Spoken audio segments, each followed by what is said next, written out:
The cage in the warehouse. Ray walked slowly through the dark, empty warehouse. His boots made soft sounds on the dusty floor. Broken crates and metal parts were scattered everywhere. He carried a small flashlight and a heavy bag on his back. He was looking for anything he could sell. Wires, parts, tools, anything. The building had been abandoned for years. No power, no people, only silence and shadows. Then he heard it. A sound, very soft, like a whisper, like someone crying. Ray stopped and listened. It came from the back of the warehouse. He followed the sound, heart beating fast. Maybe a wounded animal? Maybe another scavenger? He moved slowly, his flashlight shaking a little. The sound grew louder. Now it was clear. Someone was crying. Behind some metal barrels he found it. A cage. A real cage.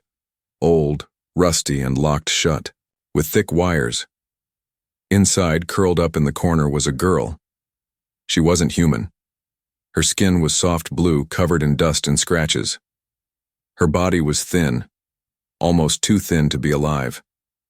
Her arms hugged her knees, and her eyes, large, glowing eyes, were full of tears. She had no clothes. Just dirt and bruises. Ray's breath caught in his throat. "What the hell?" he whispered. The girl didn't move. She looked at him, afraid. Her lips trembled. She didn't speak. She just kept crying. Ray dropped to his knees beside the cage. "Hey," he said softly. "It's okay. I'm not here to hurt you." She didn't answer, just stared. He slowly reached into his bag and pulled out a silver blanket, the emergency kind. He pushed it through the cage bars. "Take this," he said, trying to smile. "It's warm." She didn't take it. Ray looked around. Who put her here? Why? Was she a prisoner? Or something worse? The cage was locked tight. He tried pulling the wires, but they didn't move. "I'll get you out," he said. She flinched at his voice. Ray stood up, searching nearby. He found an old cutting torch in a pile of tools. He checked the fuel. Still had some left. He walked back to the cage. "I'm going to cut it open, okay? It'll be loud. But I'll be fast." The girl didn't move. He turned on the torch. Bright sparks filled the air. The metal sizzled and hissed. Ray worked quickly, sweat running down his face. The girl covered her ears and closed her eyes. After 5 minutes, the lock broke. Ray dropped the torch and pulled open the door.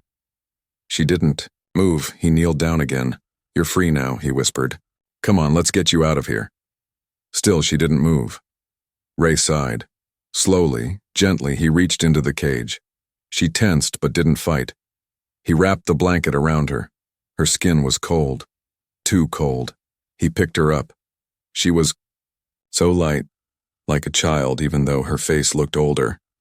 Ray carried her to his camp in the corner of the warehouse. It wasn't much. Just a sleeping bag, a heater, and some canned food. He placed her down on the sleeping bag and turned on the heater. The warmth filled the air. She didn't speak, but she stared at him now, watching. Ray opened a bottle of water and held it out. "Drink," he said. "You need it." She looked at it, then slowly, very slowly, took it with shaking hands. She drank. Ray smiled. "That's better." He handed her a protein bar. She sniffed it, then ate slowly. Ray sat back and watched her. She was still scared, still silent, but she was safe. For now. Suddenly, the heater beeped. Low battery. Ray cursed under his breath. He had to charge it, but not now, not while she was here. He looked at the girl. "What's your name?" he asked. No answer. "Can you speak?" She just stared. Ray nodded. "Okay, that's fine." He leaned back against the wall. Somewhere outside, wind howled. Who left her here? And why? Ray didn't know. But he had a feeling this was only the beginning, and someone, somewhere, would come looking for her. He just didn't know when. The alien girl had not moved all night. Ray sat near the cold heater, arms crossed, watching her, from a distance. His jacket lay on her like a blanket. She had curled up tightly in his sleeping bag, her eyes open and alert the entire time. She didn't speak. She didn't blink much. She didn't sleep. Every time Ray shifted or coughed, she flinched like a frightened animal expecting pain. Ray knew that fear. He had seen it in refugees during the war, in kids who had lost everything, but this was worse. This girl had been locked in a cage, no food, no clothes, no name. He sighed and checked the window. The dark sky outside was turning gray. Morning was close. Ray reached into his bag and pulled out another protein bar. He placed it on the floor halfway between them. Then he spoke softly. "I'll leave this here for you, okay? You don't have to come close." She didn't move. After a few minutes, Ray stood up and turned his back, walking toward the other end of the warehouse. He pretended to clean tools. When he turned around again, the bar was gone. She had eaten it. But her eyes stayed on him, careful, watching. He decided to try something different. Ray pulled a small photo from his back pocket and walked toward her, but slow, careful, like approaching a wild animal. When he got near, he stopped 2 meters away and sat down on the floor. "This," he said, holding up the photo, "is my sister. Her name was Lenny." The alien girl looked at the photo but said nothing. "She was taken," Ray said quietly, "by raiders. I never found her. I think about her every day." He placed the photo on the ground and pushed it a little closer to her. "You remind me of her, that same scared look, like the world broke you." Silence. Ray slowly reached into his bag again. This time he took out a soft cloth and a small bottle of water. "I can help clean your wounds," he offered gently. "May I?" The girl's eyes widened. When he reached forward, even just a little, she pushed herself back, hitting the wall behind her. She was shaking. Ray quickly put the cloth down and raised both hands. "Okay. No touching. I'm sorry." He sat back. Her breathing was fast, chest rising and falling quickly. Like she thought he would strike her. He wanted to curse whoever had done this to her. "No one's going to hurt you," he said, voice calm. "Not anymore. I promise." She didn't believe him. He could see it in her eyes. He stayed sitting, on the ground, not moving until her breathing slowed again. Eventually, she looked at the cloth and the water. Her eyes stayed on him as she slowly pulled them toward her. Ray watched her wipe her arms, gently rubbing off dirt and dried blood. Her hands were shaking, but she did it. That was something. A start. A few hours passed. Ray tried to rest, but the sound of her movements kept waking him. She was up and down, looking around like she didn't trust anything. She stood for the first time and looked out through a broken window. Her blue skin shimmered faintly in the light. Ray looked up at her. "You trying to run?" She glanced back at him, then looked away. "I won't stop you," he said, sitting up. "But it's dangerous out there. The gangs, the hunters. Whoever locked you up might still be looking." Her head turned slowly, eyes narrowed, curious. "Yeah," Ray said. "I saw some weird tracks near the back exit last night. Fresh ones. You weren't alone in that building for long. Someone might have been watching." She didn't speak, but her mouth tightened. She understood. Later, Ray worked on his broken radio, trying to get a signal. He hoped someone could take them off this dying world. Suddenly he heard a sound, a voice. He turned. She was speaking. Quiet. Soft. But clear. "Leah." Ray blinked. "Your name?" She nodded. He smiled. "Leah. That's a nice name." She looked down at the floor again. "I'm Ray," he said. She didn't reply, but she didn't flinch anymore when he spoke. That night, while Ray was boiling a pouch of soup, Leah touched his arm. He froze. She was shaking again, but she didn't pull back. Her eyes were full of fear. She pointed toward the far end of the warehouse. Ray turned. In the shadows, just past the doorway, he saw something move. A red dot blinked once, then vanished. A tracker. Someone had found them. Ray stood quickly and grabbed his gear. "We have to go," he whispered, "now." He reached for Leah. This time, she didn't flinch. She took his hand, and for the first time, she didn't cry. The warehouse was quiet. Too quiet. Ray moved like a shadow through the dark, guiding Leah by the hand. They had left everything behind. The heater, the tools, even his bag. Nothing mattered now. Only survival. Leah walked without sound. She was barefoot, wrapped in Ray's jacket, eyes sharp. She didn't look scared anymore. She looked ready. They crept out the back door into the broken streets of Sector 17. The moon was high, lighting up the ruins. Long ago, this place was a trade district. Now it was just metal bones and cracked glass. Ray took them down the alleys, paths only scavengers used. Quiet places, forgotten places. But the enemy wasn't far. A red light flashed again in the distance. Not from the sky, from the ground. Trackers. Ray swore under his breath. They're sweeping the area. Leah touched his arm and pointed. Her finger shook. She recognized the machines. Ray followed her gaze. 3 figures stood at the far end of the alley. Tall, armored, not human. Their helmets glowed red. They moved like machines, fast and silent. Ray grabbed Leah's hand again and ran. They ducked into a wrecked building, climbed over old wiring, and dropped into an underground tunnel. Ray's chest burned, but he didn't stop. Leah ran behind him without speaking. She didn't cry. She didn't stumble. She moved like she had done this before. Ray stopped near a sealed grate. "I know this tunnel," he whispered. "It leads to the undermarket. We can disappear there." He worked quickly, opening the grate with a screwdriver.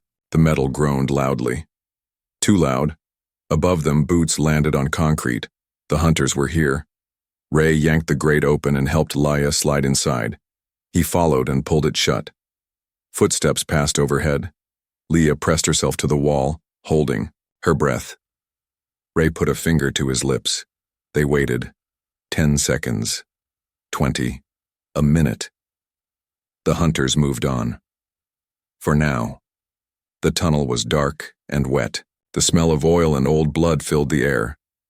"Stay close," Ray said. Leah nodded. They walked in silence, only the sound of water dripping from pipes. After 10 minutes, the tunnel opened into a strange place, a junkyard, underground. Broken, bots, old hover bikes, and scrap metal formed small huts. Lights flickered from torches and makeshift lamps. Creatures of all shapes moved here.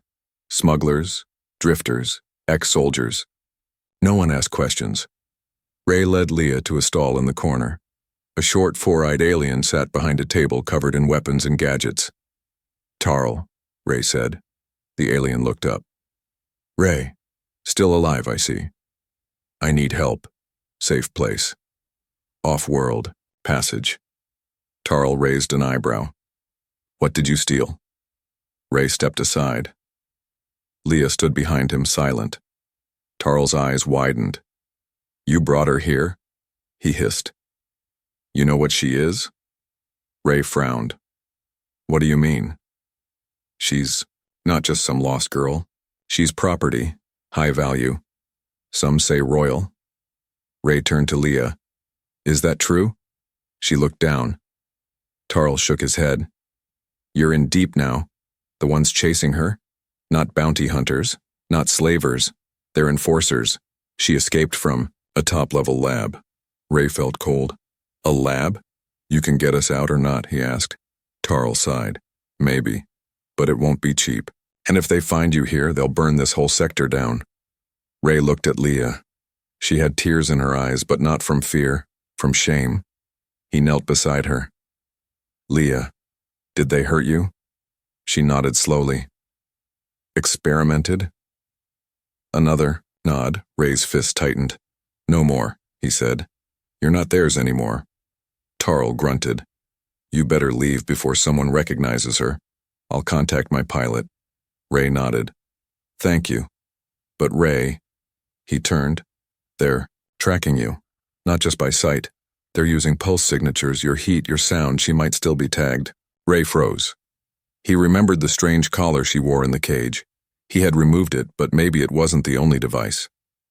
Tarl, he said. Check her. Now. The alien scanned Leah with a small handheld tool. It beeped, then again.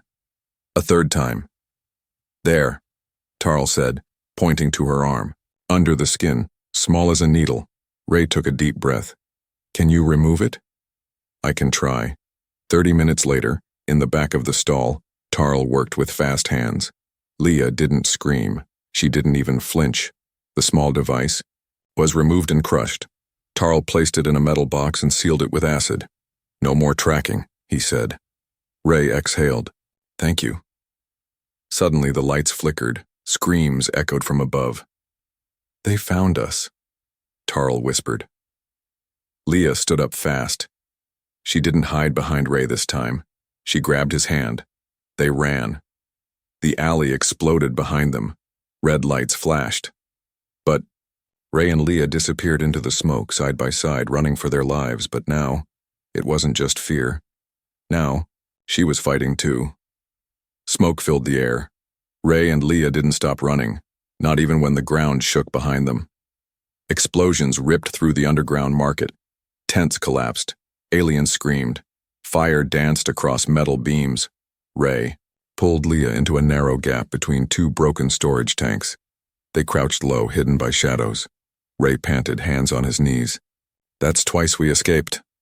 Leah didn't speak, but she didn't look scared anymore.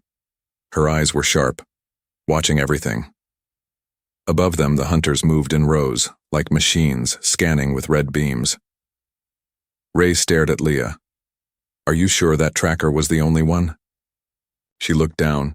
Her face changed. Then slowly she lifted her hair and Ray saw it. A second collar. Thin. Silver.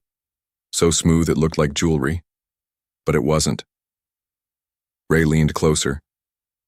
This was under your skin? She nodded. Her voice came, out soft.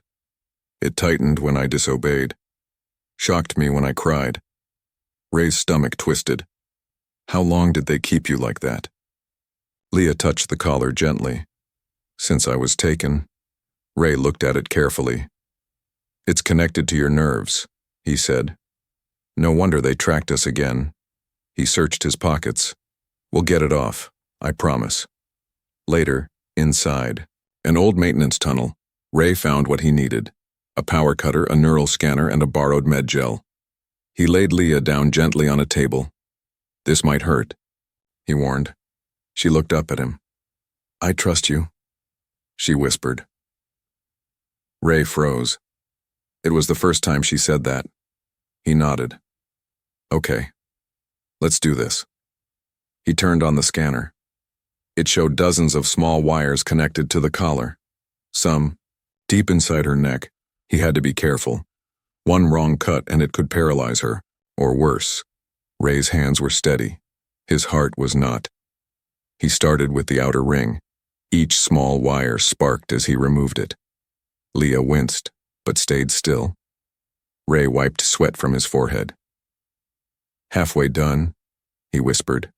Then came the core. A blinking red light in the center of the collar. He had never seen alien tech like this before. It pulsed like it was alive. I have to deactivate it before removing the last wire, he said. Otherwise, it'll shock your heart. He reached for the neural chip tool and began bypassing the signal.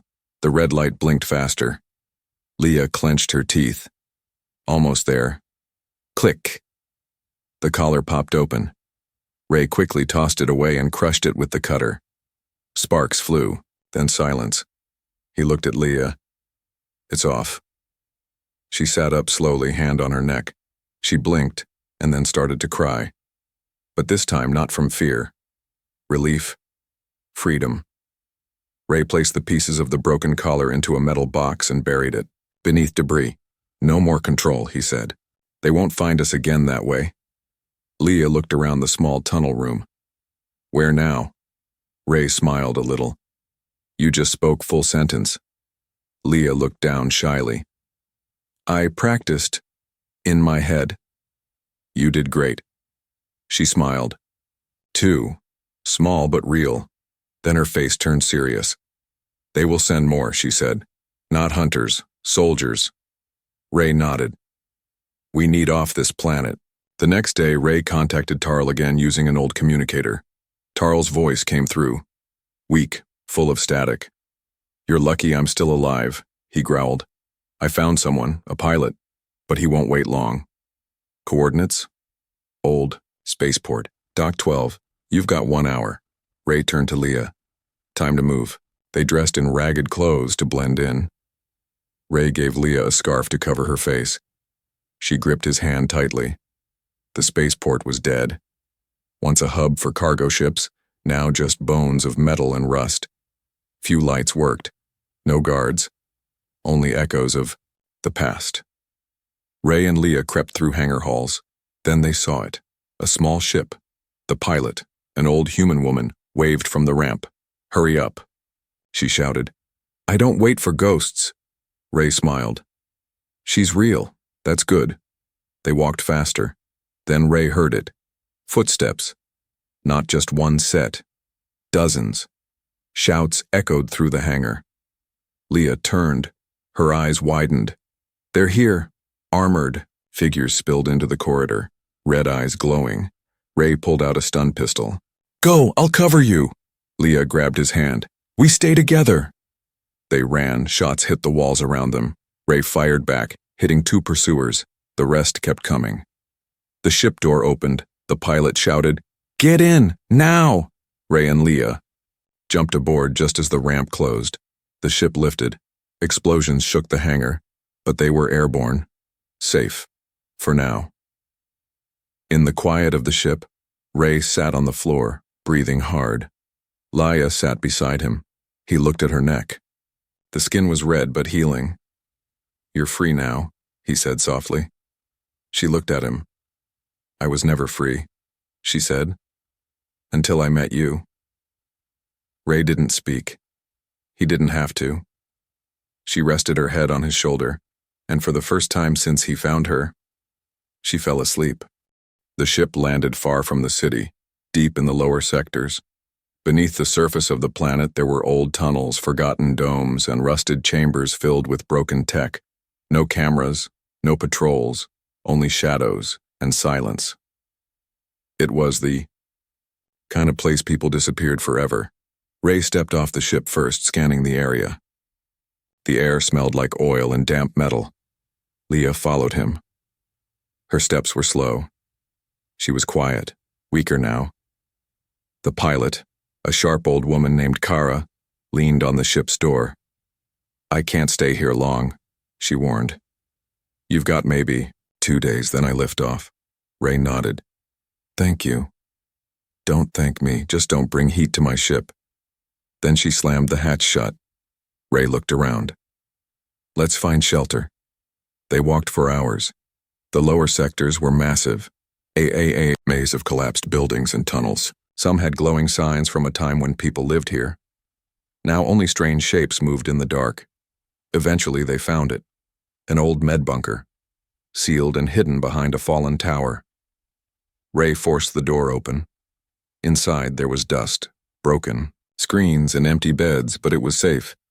Leah sat down quietly on one of the beds. Ray noticed her hands shaking. He knelt beside her. Are you cold? She shook her head. Hungry? Another shake. He touched her forehead. She was burning up. No, he whispered. Not now. Ray searched the room for supplies. He found a faded first aid kit and a scanner pad. It barely worked, but it was enough. He ran a scan over Leah's arm. The results blinked red. System infection. Internal damage detected. Vital weakening. She was sick, not just from the wounds, from something deeper.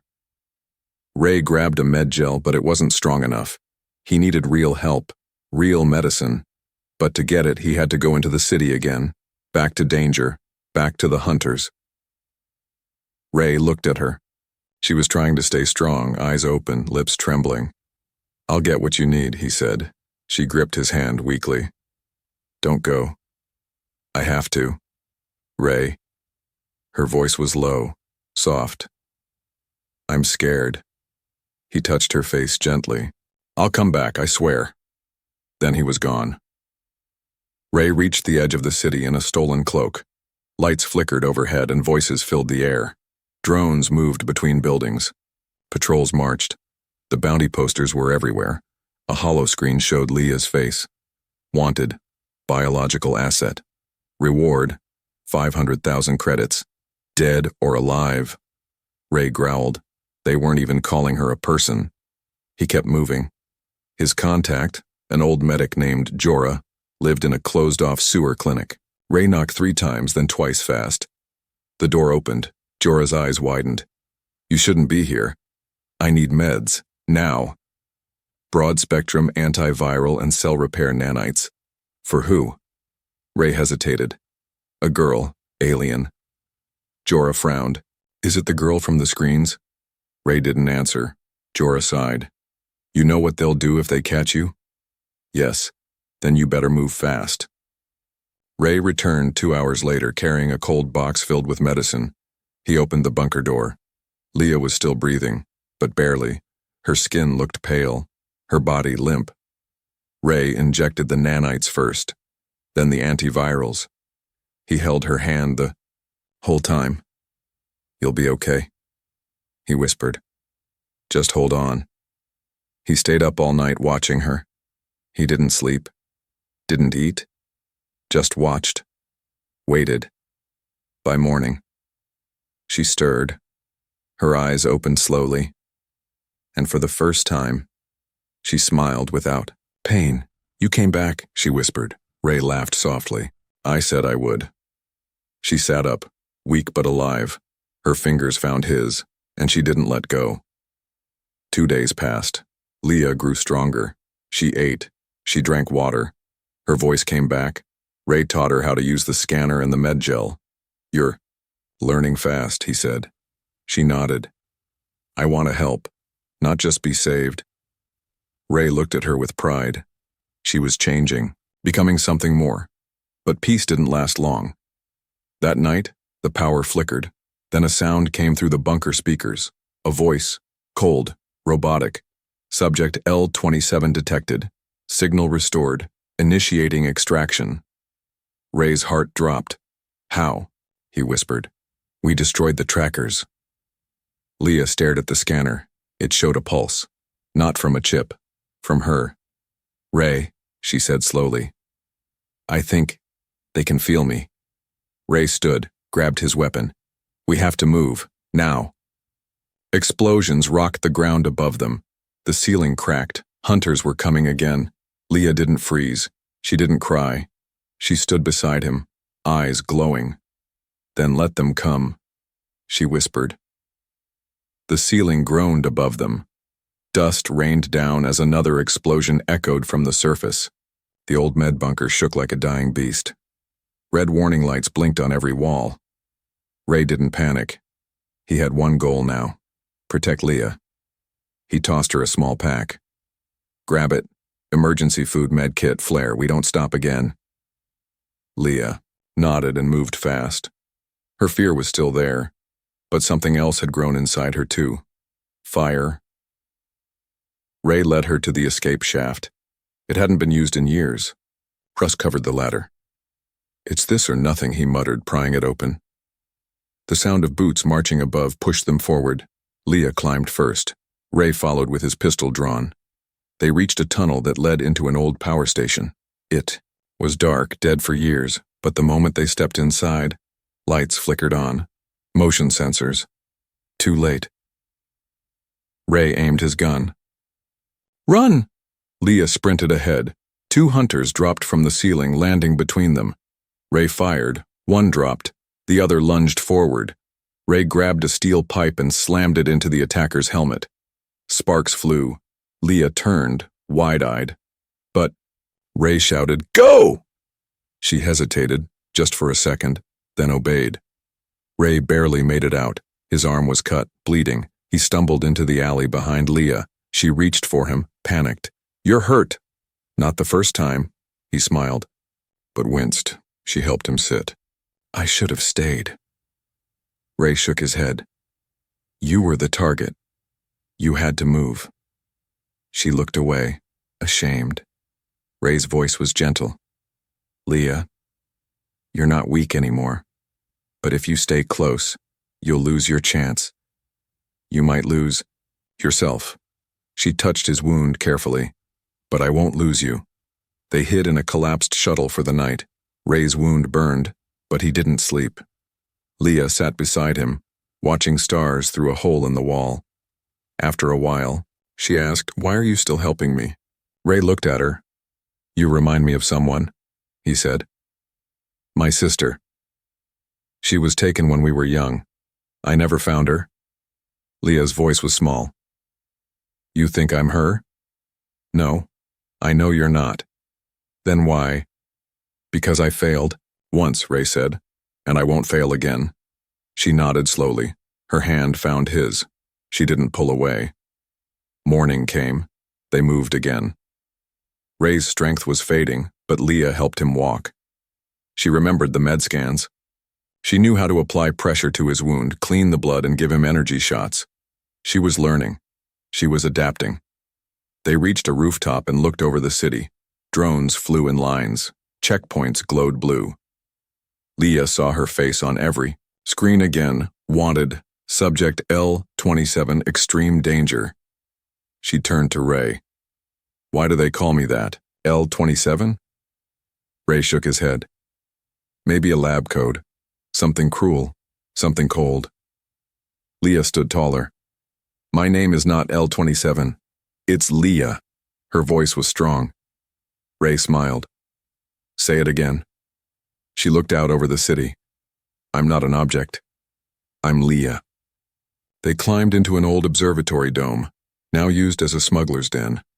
Ray's last friend there, a grizzled alien named Breck, barely recognized him. You're lucky I owe you, Breck grunted. I've got one last ship, Junker. No weapons, but it flies. Ray nodded. We'll take it. Breck looked at Leah. You're making enemies with the strongest men in the galaxy. For her.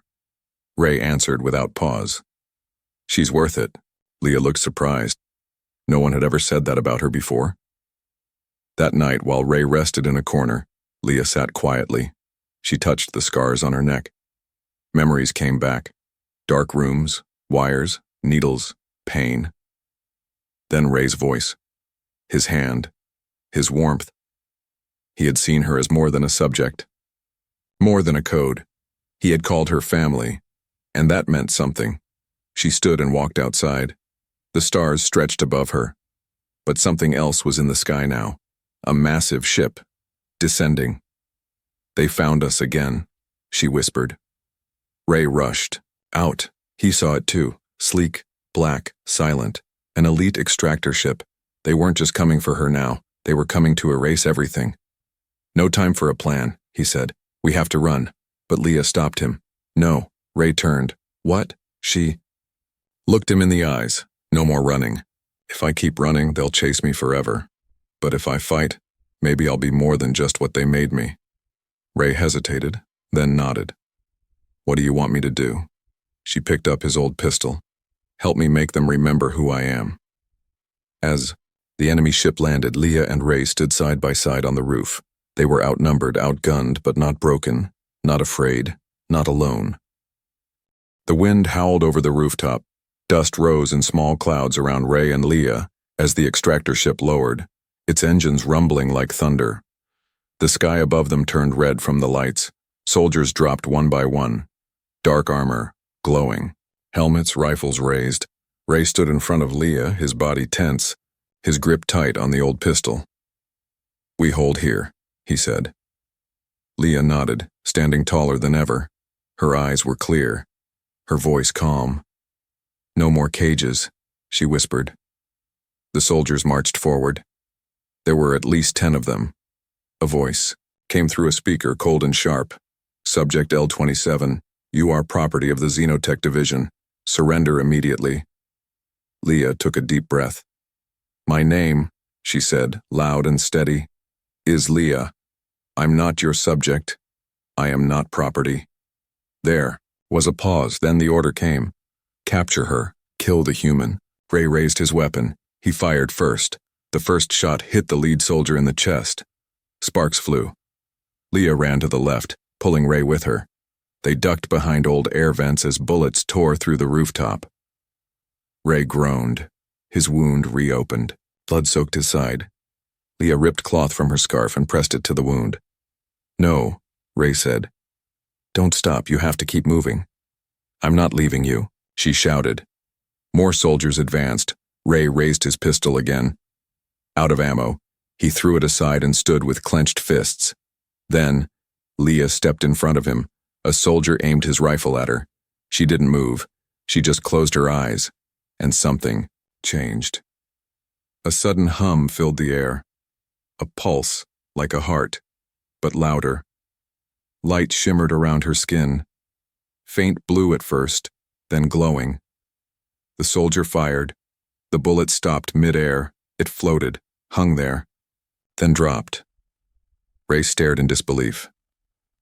Leah opened her eyes. She wasn't the same anymore. I remember now, she whispered. They tried to break me, but they failed. Another soldier charged. Leah raised her hand. The air shimmered, and he flew backward, crashing into a wall. The other soldiers hesitated. Ray could barely breathe. Leah, what are you? She looked at him, calm. Not a weapon, not a queen. Just alive. The remaining soldiers backed away. One called for help, but Leah raised her arms again, and the extractor ship above them sparked. Its engines failed. Flames burst from the rear thrusters. It crashed into a far building. The noise shook the whole city. Ray covered his head as debris rained down. When the dust cleared, the soldiers were gone. Leah stood in the silence, her breathing steady. It was over. Ray collapsed to one knee. Easy, Leah said, catching him. Stay with me.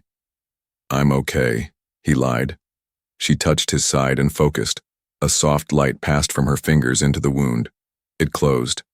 Not fully, but enough. Ray looked up at her. You saved me, she smiled. You saved me first. They climbed down from the rooftop and walked through the broken streets. People peeked out from hidden doors. They had seen what happened. They had felt it. No one dared stop them. No one could. Leah was something new now. Not hunted, not feared. Respected. That evening, they returned to the same old hangar where Kara's junker ship waited. The old pilot squinted. You two look different. We are, Ray said simply. Kara smirked. You still want off this rock? Ray looked at Leah. She nodded slowly. Yes, she said, but not to run. To choose. To choose what? Leah stared into the stars above. My place. Hours later, the ship left the planet behind. Ray leaned back in his seat, eyes heavy. Leah sat beside him. They didn't speak much. They didn't need to. Finally, she turned to him and asked, What happens now? Ray smiled. We find a home. One where you're not a number. One where no cage will ever touch you again. She leaned her head on his shoulder. Softly, she said, I thought I was alone. I thought no one would ever help me. But you... She paused. You called me family. Ray put his arm around her. You are. Out in the stars, a new life waited. Not as Subject L-27. Not as a prisoner, but as Leah, free, strong, and no longer alone.